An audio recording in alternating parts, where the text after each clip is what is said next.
What's going on, guys? We're going to go over a little price action from this morning. Relatively been very choppy today. Today is the 18th. It is FOMC day. Now, the trade idea off the open was an opening drive trade. Myself, along with a lot of members from Evolution Traders, called this trade off the open.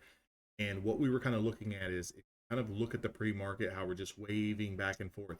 We really started to sell off about an hour before New York open, followed by a little bit of a pop, right? A little bit of a dead cat bounce leading into that market open. Now, this chart's going to show me every level of supply and demand that we can get in averages. Once we put in this pop off the open over this 10-day moving average, failure to close above and started to work its way back down.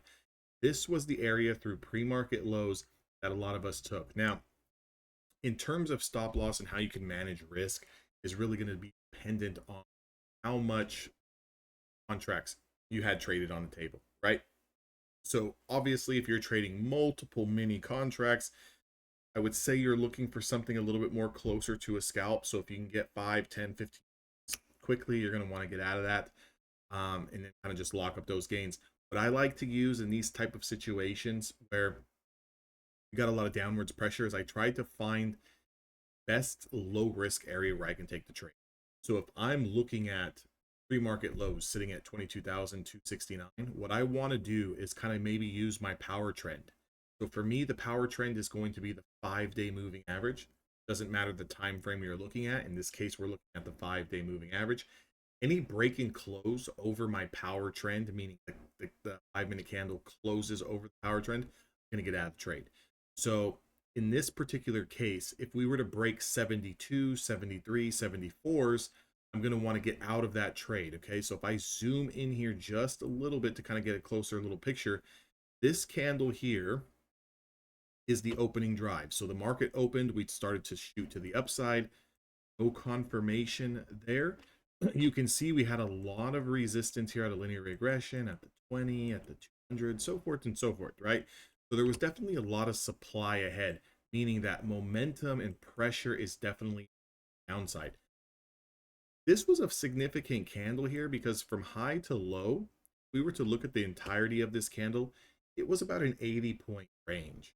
Now, I'm not saying that you're going to sit there and catch the full 80 move, but there was definitely enough range in this move to make some good money.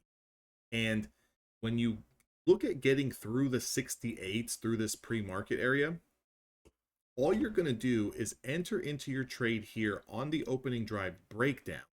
You're going to use a stop over this 5-day moving average, which is your power trend. If you're playing a little bit less size, you can definitely use the 10-day moving average as your gauge to kind of get out of that trade. And in those particular situations, getting in below 68, using any close below 70 or any close above 73 all the way up to 84, you're essentially risking 10 to 15 points max. Anytime I'm putting up 10 to 15 points max, I'm looking for close to 1-to-1 on my take profit. So if I could start getting up towards 7, 8, 9, 10, 11 points, I'm going to scale out.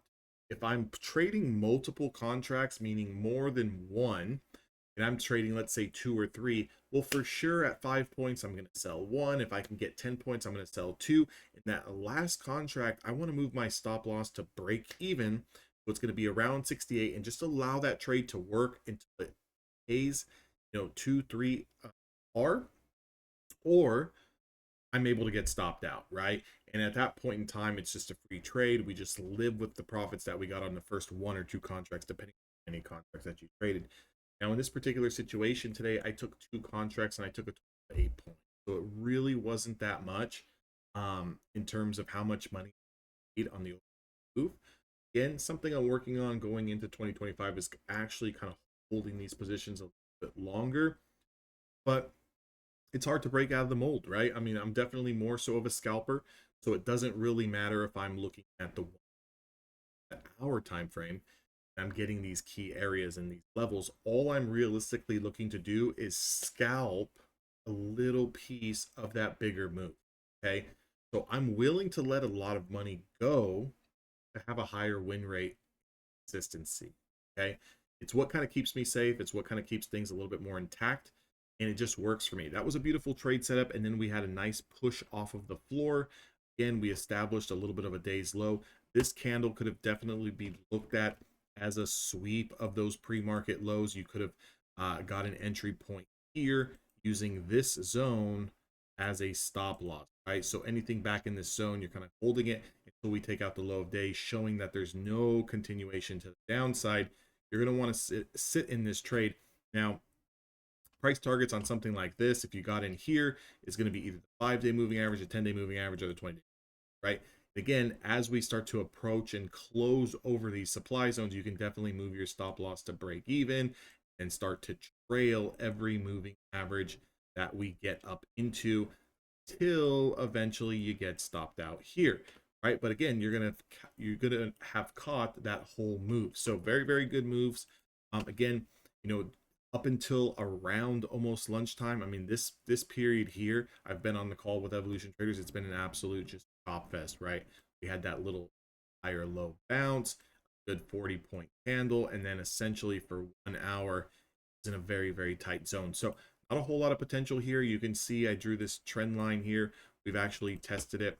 Low of day, this higher low, and here yet again. So could we see a little bit of a bounce back up towards this range, putting in ultimately a lower high to come down and now break? That's entirely possible as well. So definitely want to keep that on mind. Again, today's the 18th. It's around 10 o'clock a.m. Pacific Standard Time.